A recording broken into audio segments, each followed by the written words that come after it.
अनजाने जुआ घर, भूतों की जिद।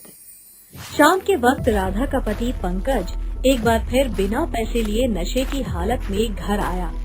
ये देखकर राधा गुस्से में बोली, आपको कुछ शर्म लिहाज है कि नहीं?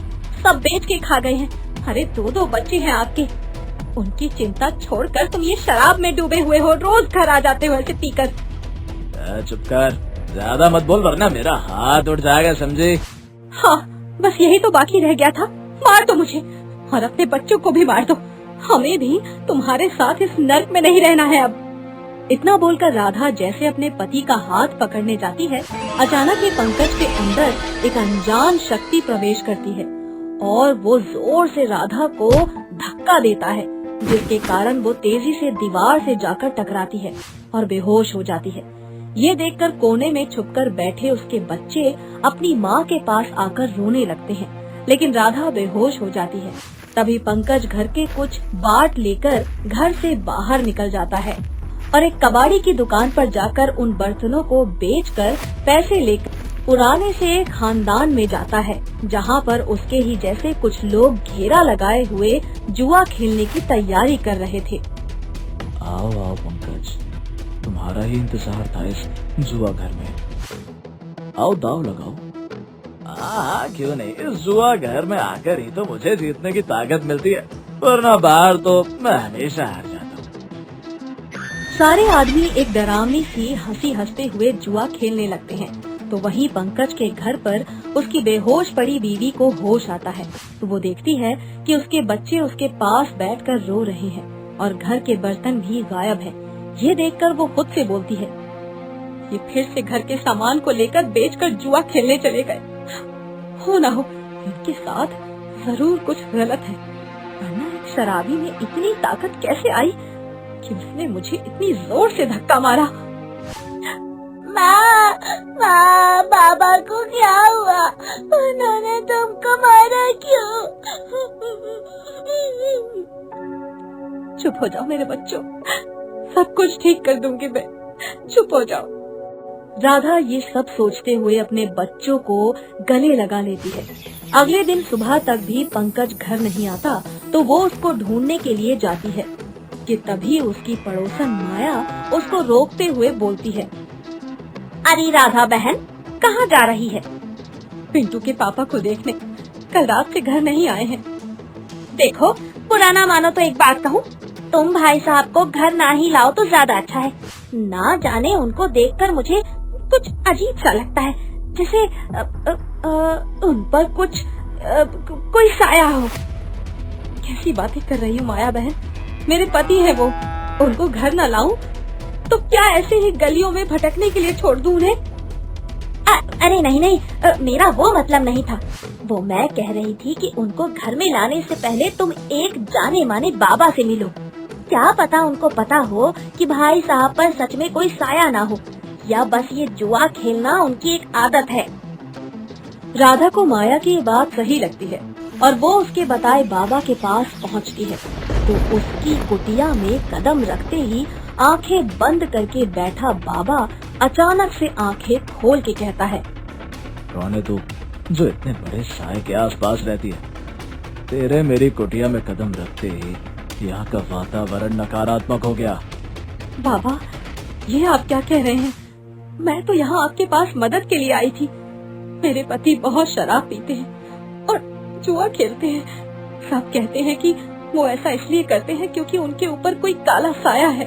काला साया नहीं, बल्कि ऐसा बुरा साया है जिससे पीछा छुड़ाने में तुम्हारी 7 पुश्तें तबाह हो जाएंगी, लेकिन वो तुम्हारा पीछा नहीं छोड़ेगा। ऐसा मत बोलिए बाबा, मैं और मेरे 2 मासूम से बच्चों के लिए हमारी मदद करिए। ठीक है, अभी के लिए ये भभूत ले और अपने घर के चारों तरफ बाहर एक घेरा बना दे, और अब अपने पति को घर में मत आने दियो, वरना वो होगा जिसका तुझे अंदाजा भी नहीं होगा। राधा बाबा की दी हुई भभूत लेकर घर आती है और अपने घर के बाहर चारों तरफ घेरा सा बनाकर खुद अपने बच्चों के साथ घर में खुद को बंद कर लेती है।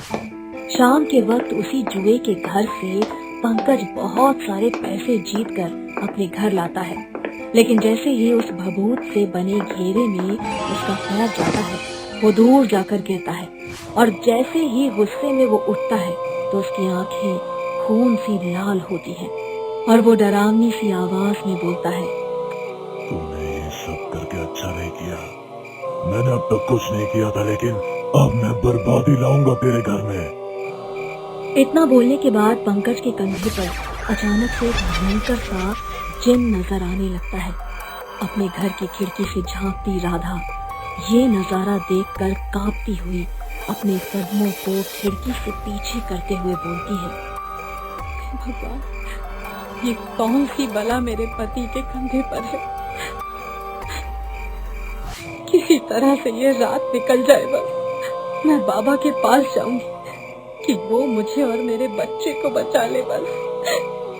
पूरी रात वो जिन पंकज के रास्ते घर के दरवाजे खुलवाने के प्रयास करता है।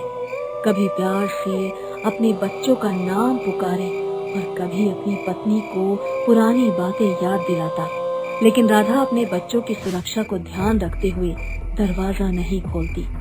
अगली सुबह वो खिड़की से झांकती है तो पंकज उसको कहीं नजर नहीं आता, जिसके बाद वो जल्दी से अपने बच्चों को पड़ोसन माया के पास छोड़कर खुद भागती हुई बाबा के पास जाती है और वहां पहुंचकर बाबा के सामने हाथ जोड़कर बोलती है, बाबा, मैंने देख लिया उस साई को मेरे पति के साथ।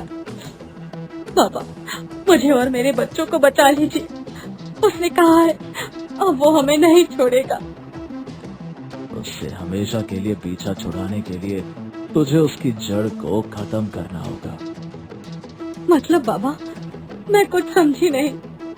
कोई ऐसी जगह है जिसके खत्म होने से ये सब खत्म हो जाएगा, लेकिन ये इतना आसान नहीं होगा।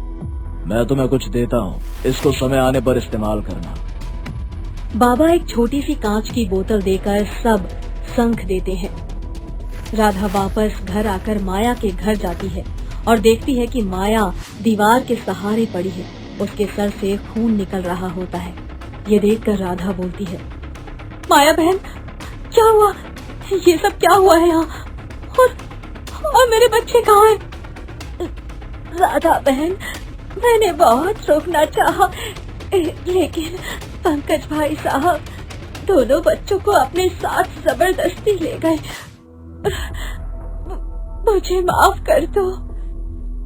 नहीं बहन, तुम माफी मत मांगो। मैं अपने बच्चों को कुछ नहीं होने दूंगी। तुम जाओ बहन, अपने बच्चों को ढूंढ लो, इससे पहले कि देर हो जाए। राधा अपने मोहल्ले में हर जगह अपने बच्चों को और पंकज को ढूंढती है, लेकिन वो लोग कहीं नहीं मिलते। तभी उसे याद आता है कि पंकज एक जगह जुआ खेलने जाता था। वो भागकर उस जुए घर में जाती है, जहाँ बहुत अंधेरा था। राधा अपने साथ एक जलती हुई मशाल लेकर जाती है और अंदर जाने पर वो देखती है कि उसके बच्चे जमीन पर लेटे हैं और कुछ आदमी उनको घेर कर बैठे हैं। ये देखकर राधा चिल्ला कर बोलती है, दूर हट जाओ मेरे बच्चों से।